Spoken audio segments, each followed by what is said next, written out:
نحمده ونصلي على رسوله الكريم اما بعد۔ سورہ فاتحہ سے متعلق جو بنیادی بات بتائی گئی، اس کے بعد اس سورت کی ہر آیت اور ہر لفظ کی بہت ہی جامع تشریح علماء نے کی ہے،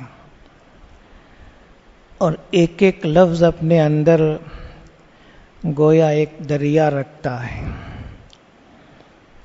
پہلی آیت ہے الحمدللہ رب العالمین،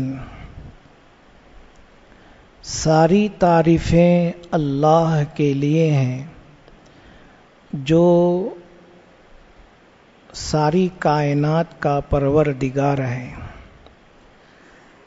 الحمد، ساری تعریفیں، اس سے مراد وہ تعریفیں جو ہو چکی ہیں اور وہ جو اب ہو رہی ہیں، اور وہ تعریفیں جو آئندہ ہوں گی، اور وہ جو دنیا میں ہوں گی اور وہ جو آخرت میں ہوں گی، اور ان دو عالموں کے علاوہ جہاں جہاں تعریفیں ہو رہی ہیں،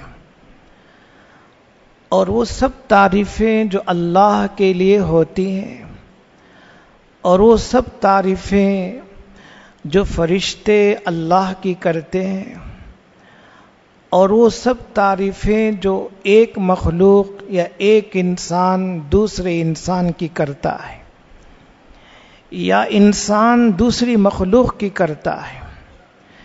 بہرحال جتنی تعریفیں جہاں جہاں ہو رہی ہیں، جس کی ہو رہی ہیں، وہ سب تعریفیں اللہ ہی کے لیے ہیں، اس لیے کہ کسی بھی مخلوق میں اور کسی بھی چیز میں جو بھی خوبی ہوتی ہے وہ اس کی اپنی ذاتی نہیں ہے۔ ہر ایک چیز میں جو بھی خوبی ہے وہ اللہ کی طرف سے اس کو عطا کی گئی ہے۔ اگر کسی میں علم ہے، کسی میں عمل ہے، کسی میں حسن ہے، کسی میں خوبصورت آواز ہے، اور کسی میں حسب و نسب ہے، بہرحال جتنی تعریفی باتیں ہیں اور جو ہماری سمجھ میں آتی ہیں اور جو ہماری سمجھ سے باہر ہیں، الغرض ساری تعریفیں اللہ کے لیے ہیں۔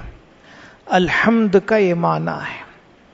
لہذا اللہ کی ذات میں جو خوبیاں ہیں وہ حقیقی ہیں، دائمی ہیں، وہ ذاتی ہیں، کسی کی عطا کردہ نہیں۔ اور باقی مخلوقات میں جتنی خوبیاں ہیں وہ سب اللہ کی عطا کردہ ہیں، اللہ نے وہ خوبیاں عطا کی ہیں۔ اس لیے الحمد کا ترجمہ کیا جاتا ہے ساری تعریفیں، اور ساری تعریفیں سے وہ مراد ہے جو ابھی بات کہی گئی، اللہ کے لیے ہیں۔ اللہ اس ذات کو کہتے ہیں جس کے اندر ساری خوبیاں جمع ہیں اور جس کا وجود اصلی ہے، کسی کے بنانے سے اس کا وجود نہیں ہوا ہے۔ اور اللہ وہ ذات ہے، نہ اس کی ابتدا ہے اور نہ اس کی انتہا ہے۔ اور جتنی کائناتیں ہیں ہر ایک کی ابتدا ہے، ہر ایک کی انتہا ہے۔ اللہ نے بنایا تو کائنات وجود میں آ گئی، اور ایک وقت وہ آئے گا کہ سب کو اللہ ختم کر دیں گے۔ کل من علیہا فان، جو بھی ہوگا سب کو فنا ہے، ختم ہونا ہے۔ لیکن وَيَبْقَى وَجْهُ رَبِّكَ ذُو الْجَلَالِ وَالْإِكْرَامِ، بس اللہ کی ذات باقی رہے گی جو ذو الجلال ہے اور ذو الاکرام ہے، عزتوں والا ہے، عظمتوں والا ہے، لہذا ساری تعریفیں اللہ کے لیے ہیں۔ اللہ اس ذات کو کہتے ہیں جس کے اندر ساری خوبیاں جمع ہیں اور جس کے اندر کوئی نقص نہیں، کوئی کمی نہیں، اور ان تمام عیوب سے پاک ہے جسے ہم عیب سمجھتے ہیں، اور ان تمام چیزوں سے بھی پاک ہے جو ہمارے نزدیک کمال ہیں لیکن اللہ کے نزدیک وہ عیب ہے۔ اس کی مثال بھی دی گئی، جیسے اولاد ہونا ہمارے نزدیک خوبی کی بات ہے، ہنر کی بات ہے، لیکن اللہ کے یہاں عیب ہے، اس لیے کہ اللہ وہ ذات ہے جس کا کوئی جوڑا نہیں ہے، اور ساری کائنات ایسی ہے کہ ہر ایک کا ایک جوڑا ہے۔ علماء لکھتے ہیں دنیا ہے تو اس کا جوڑا آخرت ہے، کوئی کہیں ایسی چیز ہے ہی نہیں جس کا جوڑا نہ ہو۔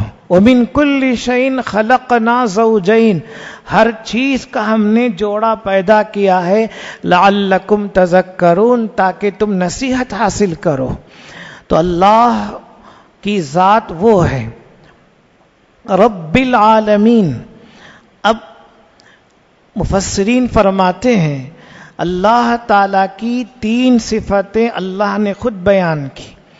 پہلی صفت رب العالمین، دوسری صفت الرحمن الرحیم، اور تیسری صفت مالک یوم الدین۔ یہ 3 صفتیں اللہ نے اپنی بیان کی ہیں۔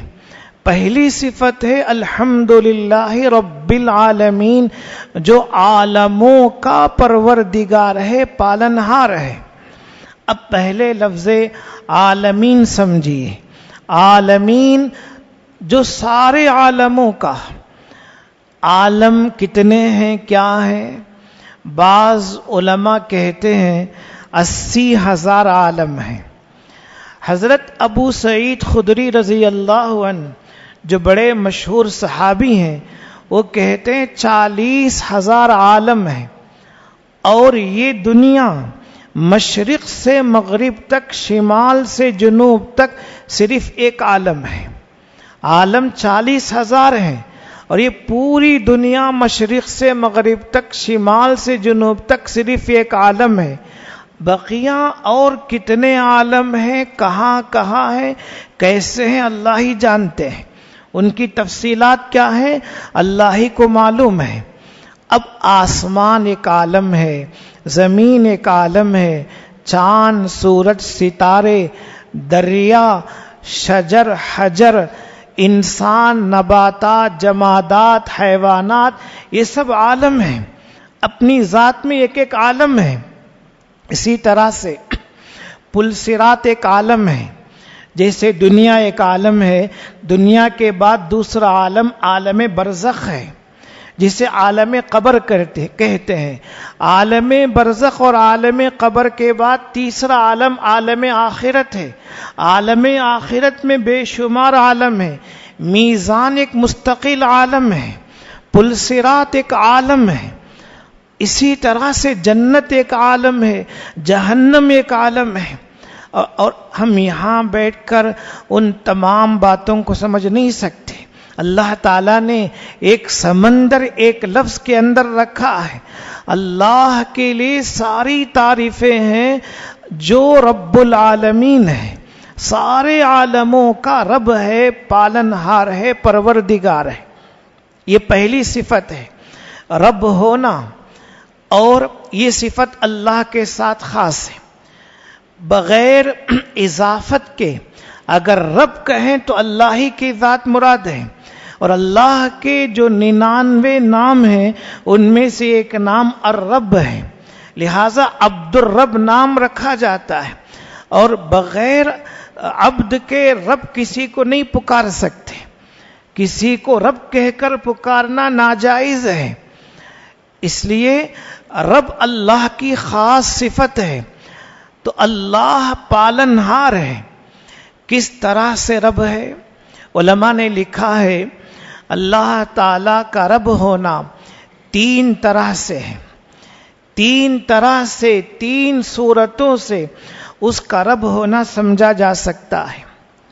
پہلی بات اللہ رب ہے اس طور پر کہ کوئی چیز نہیں تھی اللہ نے وجود بخشا. دنیا میں کچھ نہیں تھا، دنیا نہیں تھی، بس اللہ کی ذات تھی. اللہ نے وجود بخشا، پیدا کیا، غیر موجود کو موجود کیا. تو رب ہونے کی پہلی بات یہ ہے کہ جو موجود نہ ہو اس کو موجود کرے.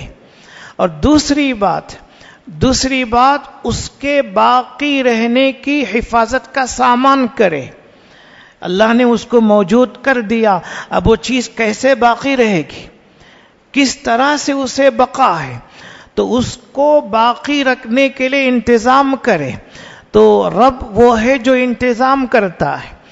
اور تیسری بات یہ ہے، رب کے مفہوم میں تیسری بات یہ ہے جو ہر چیز کو آہستہ آہستہ کمال تک پہنچاتا ہے. کوئی بھی چیز ہوتی ہے اسے آہستہ آہستہ لے کر کمال تک پہنچاتا ہے. تو کمال تک پہنچانا، کامل بنانا، یہ اللہ تبارک و تعالیٰ کی صفت ہے جو رب ہونے میں داخل ہے.